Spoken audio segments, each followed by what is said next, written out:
bahay ni Naomi. Oo, It's over there.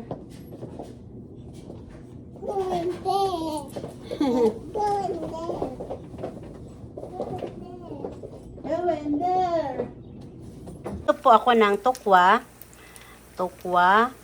Ilalagay ko po yan sa pitsay, mga kababayan. Ito naman tayo sa kusina. Yung pitsay ko, hiniwa-hiwa ko na. Ginayat-gayat ko na siya, mga kababayan. Sa habang naggagayat, nagpiprito na po ako ng tukwa. Tapos ito po yung aking panghalo.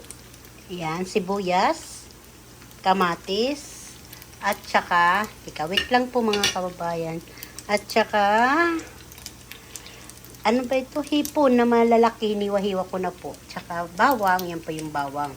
Tapos ito po yung natirang adobo, mga kasimple.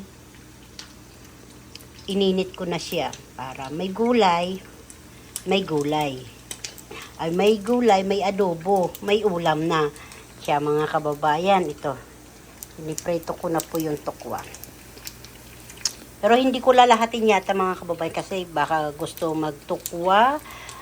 Tukwa, tsaka tuyo, suka, at tsaka kalamansi, tsaka sibuyas. Masarap po yan mga kababayan. Paano po mga kasimple, piprito ko muna ang tukwa. Tapos yung sibuyas, kamatis, piprito ko, lulutuin ko muna yung tukwa. Para hindi lang siya humaba. Sa'yo yung, hugas na po yan yung pitsay para naka-ready na po. Good morning mga kababayan. Kumusta kayo lahat dyan? Dito ako sa kusina ngayon mga kababayan. Ay, nagluluto ako ngayon ng aking hapunan na naman mga kasimple. Nagdobli ako, sobrang lamig kasi. Kumuha muna ako ng aking jacket. Jacket ba ito o ano? Kababayan. Ito. Pero makapal na po ito mga kababayan aking suot.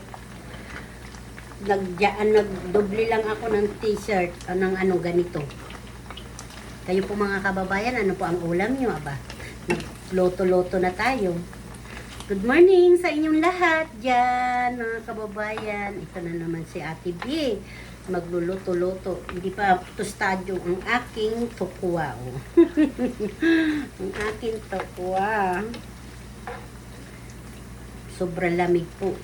Ang last namin, sana last na yung yellow ngayon na March. Ano po dito, March 16 na po mga kababayan. 16 o 18 na ata.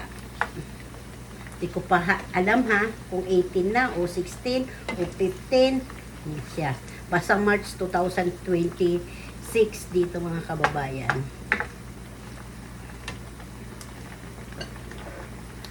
Hipon na ginayat-gayat, tsaka kamatis, sibuyas, at tsaka ang aking bawang, garlic. At tsaka yung gulay, masustansya, natural, pitsay, saka tukwa. Natural, ang tira-tira na adobo, isang buwan, hindi mapapanis, basta may suka. Natural suka, ang adobo. Sarap po ito. Pork chop po ito, tapos may itlog. Ang aking hinalo. Magkakaroon na ng mga kasimple, brown na. Paano mamaya uli pag nag-ano na ako, gigisa ko na yung gulay, ano? Dahil ngayon, pinababrown ko lang yung aking, ano ba itong pangalan na ito? Tukwa. Yung tukwa. Kasimple, ito na po ihahaunin ko na yung aking tukwa, tapos na patapos po ito magpiprito tayo. Dito ko lang nilagyan ko siya ng tissue para yung mantika po mapunta sa ano. Ito nga.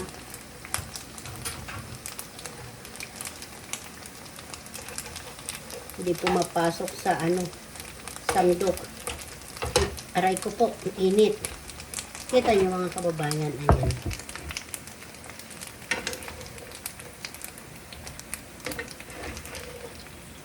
Para po tumulo yung mantika.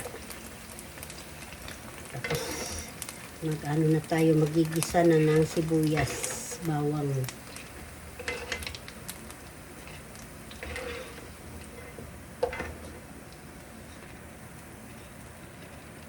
Masarap po ito mga kababayan na mayroon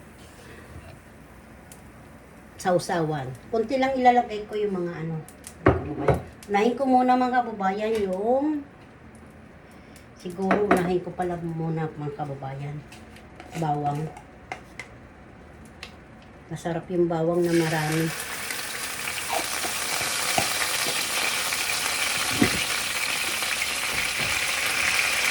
Ganun kasi unahin ko na. Sabay ko na sibuyas kamatis ha.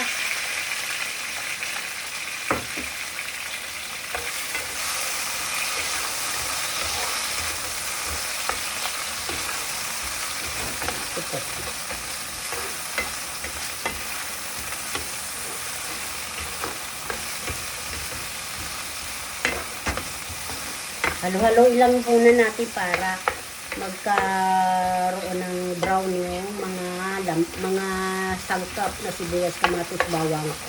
Ay naku, nalaglag na po mga kasimple, malinis dito. Sayang, charot. Ang init.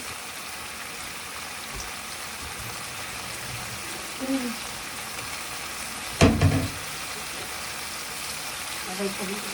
Mainit. Ito kasi yung may ano. Meron ba yung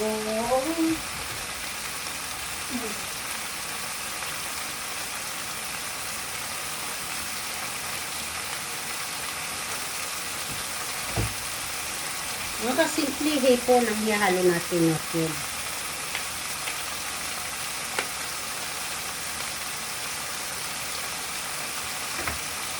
Siguro kalahati lang ang halo natin. Ang tigas. Matigas. Ang tigas mo ah. Ang tigas mga kababayan.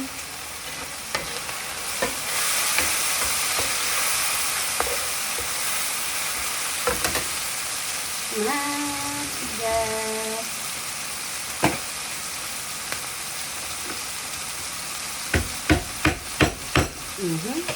Nahati ko din. Ayan, nahalo ko siya para matunaw agad. Na ano ba siya? Kasi lalagay ko na mga kasimple yung gulay ha. Pag kunti lang, ito yung ano pala. Ano ba ito? Yung hipon. Okay. Yan yung hipon. Para matanggal ba yung kunting langsa. Tapos mga kababayan, anuhin ko yung ano nga, para hindi ba hapok lang pagka ano, lalagay ko na po yung kababayan.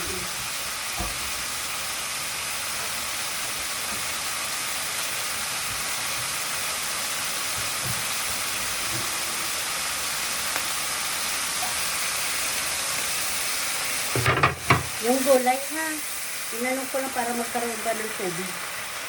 Hindi na ako maglalagay ng tubig.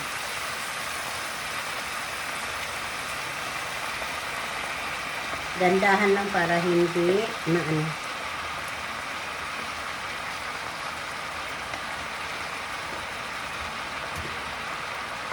Maya-maya naman yung mga kasimple, ano yan, yung bababa yung gulay. Tatak, ano tayo? Patis. Patak tayo ng patis. Huwag na natin lagyan ng ano asin ha. Huwag naglagay kayo ng patis.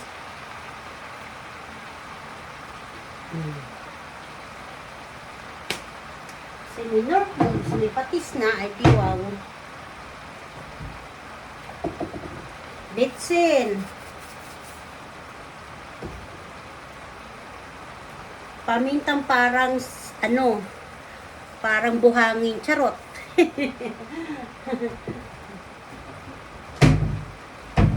Ang aking recipe. Tapos, mga kasimple, maglalagay na tayo ng tukwa. Pitsay na may tukwa na may hipon. Ayan na. O, diba? Tapos, anay natin, hahaluin natin. Para yung mga sangkap, ano ba yun? Yung pantay-pantay. Pag hindi mo to hahaluin, hindi magpapantay-pantay. Kayo ba, half cook lang din ba ang ano nyo? Kasi yung pitsay mga kababayan ha, mabilis lang tumaluto. Yan.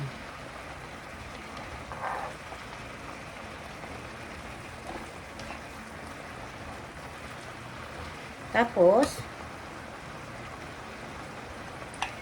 anuhin lang natin ito. Hindi na kailangan mga kasimple, durugin muna natin yung, yung Knorr cubes na buo pa.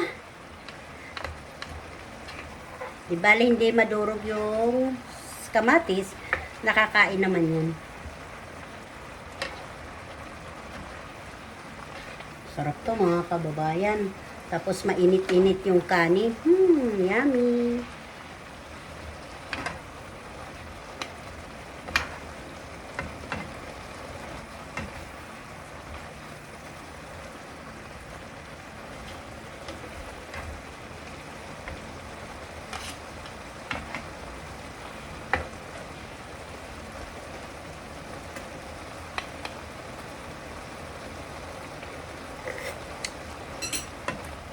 Okay na po mga kababayan. Sige na po. Bye-bye. Kain na tayo.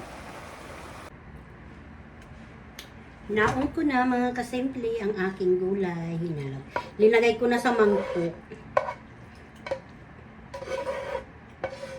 Para hindi siya masyadong luto. Para half cook lang. Mayroon pa, andun pa yung katas-katas sa mga kababayan. O, diba? Nakaluto na ako. Malinis na ang aking kawali, ang aking kusina, ang aking kalan. Tapos, sintayin ko na lang ang aking mga anak, pati mister ko. At saka, ako'y maglilinis ang aking pinaglulutuan. Ito na po, mga kababayan. Pizza na may tukwa. Diba? Kain po tayo mga kasimple. Ito po yung handa. Organic. Simple lang. Masustansya. Kayo po mga kababayan, magluto na po kayo ng ganito. Igigisa lang po sibuyas, kamatis, at saka bawang. At saka unahin muna ang tukwa bago nyo igigisa. Gisa nyo muna. Prito nyo muna ang tukwa pala mga kababayan. Paano po?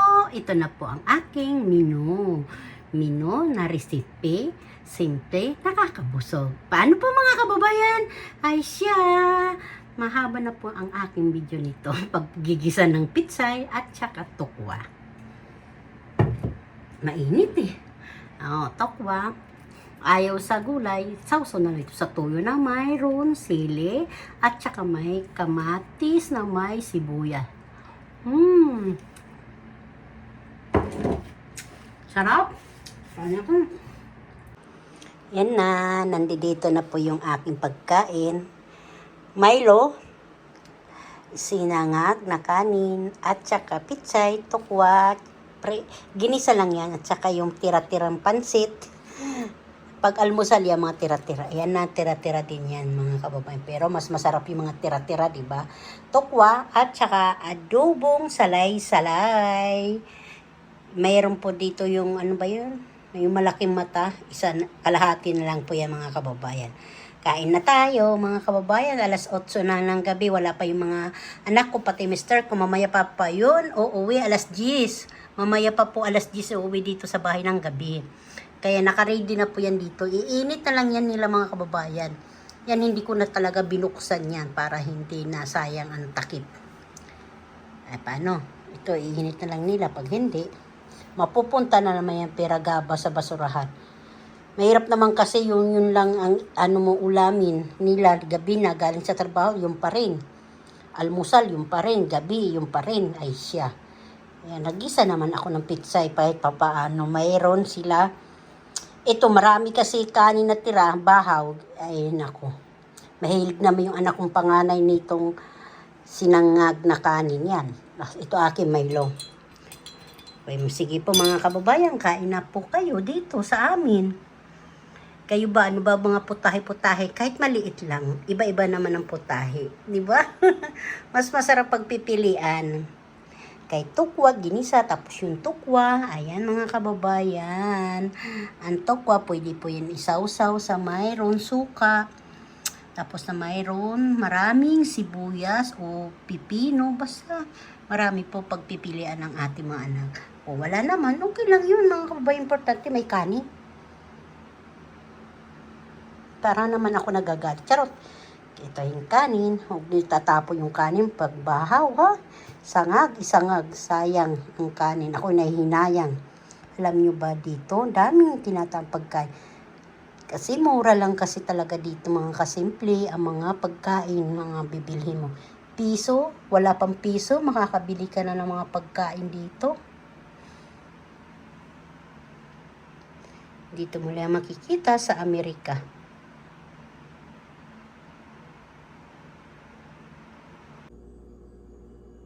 Kababayan, tingnan niyo yung yung prutas na binili ng mister ko. Ano pangalan nito? Strawberry. Pati strawberry nakakalimutan natin. Ay nako. Mga kababayan, ano po ito? Okay na po ito, hugas na po yan. Tapos lalagyan ko siya ng asin. Para sana ito sa apo namin. Hindi naman siya pumupunta 1 linggo na. Kontra mabulok. Gagawin ko sana ng salad. Kaso, wala naman cream. May gatas pero walang cream. Paano magiging salad to? Di kainin, nguya-nguyain para hindi matapon.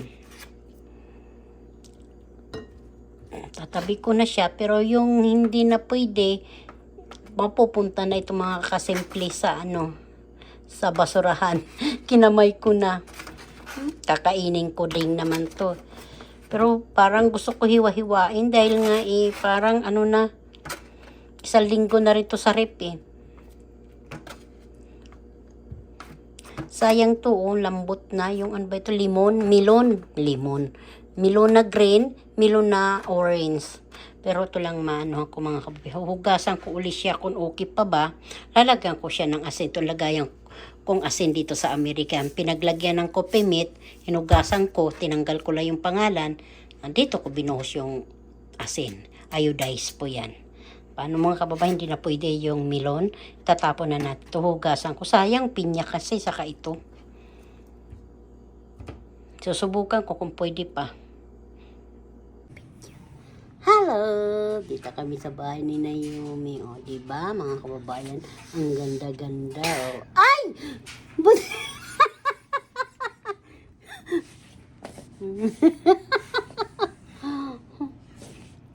Hi, guys.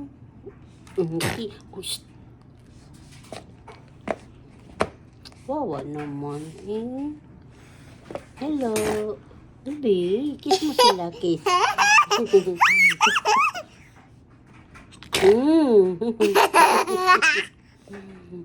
Nakaupo kami dito sa dalan nila. Ayos kami. Sinundo lang namin si Naomi. Ayun. Namiss ko yung apo ko. Namiss ko apo ko Oh.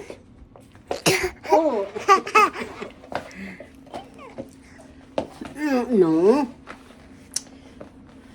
Oh. Hello mga kababayan, kain tayo ngayon na inihaw na ano ba pangalan nito? Chicken, inihaw na chicken. Kamayin ko na, inihaw lang naman to, wala naman Pasensya na kayo ha, yung mga masisilang dyan ng kamay, huwag na kayo manood. Charot! Ganito na talaga si Ate B, si Simple. Kain tayo mga kasimple. Ito, manok, tsaka kung gusto nyo na prinitong bangos. Bangos. Kakamayin ko na rin mga kababayan. Yan. Mga kababayan, hindi po yan sunog. Tostado talaga yan. Ito inihaw talaga. Kain po tayo mga kasimple. Ito, ay magandang hapon pala sa inyo mga kasimple dyan. Ay ito ang aking merienda, tahapunan, tanghalian. Ito. Pansit. Tapos, toyo. Yung ayaw sa yung pansit may halo din mga kababayan na sarap po ito.